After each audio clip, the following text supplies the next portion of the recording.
Peter Pan, Chapter 16, The Return Home. Everyone woke up early the next day. It was a very long journey back home, and the sea was quite rough, so the going would be slow. With slight alterations from Wendy, the pirates' clothes fit the boys just fine. Pants cut off the knees, and jaunty hats and eye patches. The scowls they added themselves. Peter, of course, was the captain. Nibs and John were the first and second mates. None of the boys had any training in sailing a pirate ship, but they pretended they did, which in Neverland is always enough. As they worked, securing jibs and sheets and all sorts of other sailor words, they sang and cheered heartily. Finally, they got the ship out into the open sea, let loose her sails, and started for England. It was time. Peter had decided they would sail as far as the Azore Islands and then fly the rest of the way. He stood at the wheel and addressed his pirate crew. "You scum," he cried, "you mangy dogs, there will be no mutiny on my ship, or else." The boys knew that Peter was only pretending to be a pirate, but unlike them, he couldn't always tell the difference. He was even wearing Hook's old clothes, and so they laughed, but nervously. Let us leave the boys on the boat and travel back to the Darlings' home. It seems a shame to have neglected it all this time, but Mrs. Darling wouldn't have wanted us to focus on her when we could instead be keeping an eye on her little ones. It would serve those naughty children right if their beds were not made and their room was all dusty and their parents weren't even home, having forgotten all about them. Of course, this is not the case, and this is the kind of thing children count on so they can have their adventures. The only difference from when they left is that Nana is no longer chained. Mr. Darling could admit when he was wrong. The second the children had flown, he had invited Nana back into the house where she had stayed. This, however, he had done a most unusual thing. He had gone down on all fours and crawled into Nana's kennel herself. Mrs. Darling had begged him to come out, but he had said, "Not until the children come back."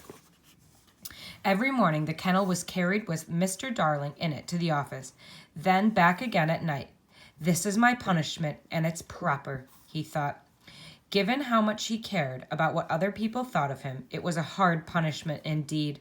People laughed and pointed, peering inside, and he became known as the Darling in the Kennel. The true beauty of his sacrifice, however, soon shone through. When the public learned why he had confined himself to Nana's kennel, they began to follow him, not to laugh, but to praise. Girls asked for his autograph. Society types invited him to dinner, in his kennel and the black tie, of course. "Kennel," one headline in the newspaper read. "The new good form." It was what he had always wanted, and yet Mr. Darling could not enjoy his new status in the community. Why do you think he couldn't enjoy all of the attention he was getting? Mrs. Darling was sad as well. When she managed to fall asleep, usually in her chair by the fire, she would dream of her children. This night was no different. Tonight, however, let us whisper in her ear that the children are on their way home. But perhaps we should not, because she has wakened with a start, calling out their names. There is a chill in the air, but the Darlings would never dare close the window. It must always stay open for the children. Little do they know that at this moment there is someone at that window. It is Peter. He has flown ahead with Tinker Bell. "Open," Peter muttered bitterly upon seeing the window. "I knew it would be." Peter came up with one final plan. He would fly in quietly, so as not to wake Mr. Darling in his kennel, lock the window, and then sneak out through the front door. That way, when Wendy and the boys arrived, they would think their parents had forgotten about them, and they would have to come back to Neverland. "Oh, this is a brilliant idea," he thought. He didn't care about Wendy or her mother's feelings, only about what he wanted. Children can be selfish that way. On his way back out of the house, however, Peter passed Mrs. Darling sleeping by the fire. Seeing the dried tears on her puffy face, he felt guilty for the first time. I need her too, he wanted to shout. We can't both have her. He jumped and sang and made funny faces as hard as he tried. He couldn't get poor Mrs.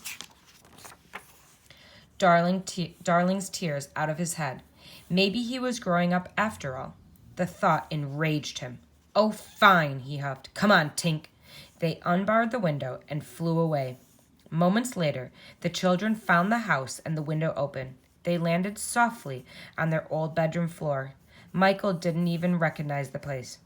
This looks familiar, he said. Of course, silly. It's our room, said John. There's Nana's kennel, Wendy cried, and they rushed to look inside. But in place of Nana, they saw a man. It's Father, Wendy said. Let me see a father, Michael begged. He didn't remember his father. He said, a little disappointed. The pirates were bigger. It is a good thing Mr. Darling was asleep and didn't hear his son, for it would have broken his heart. Did he always sleep in the kennel? John asked, confused. Suddenly, Wendy couldn't remember either. Just then they heard the piano downstairs. Mother! Wendy gasped. Aren't you our mother? Peter asked. Oh, dear, Wendy said. Perhaps they had waited too long to come back. Let's go downstairs and surprise her, John suggested. We can yell, boo. Let's be a bit gentler, Wendy said. We owe her that much. Let's get into our beds and she'll come in and find us. And that is exactly what they did.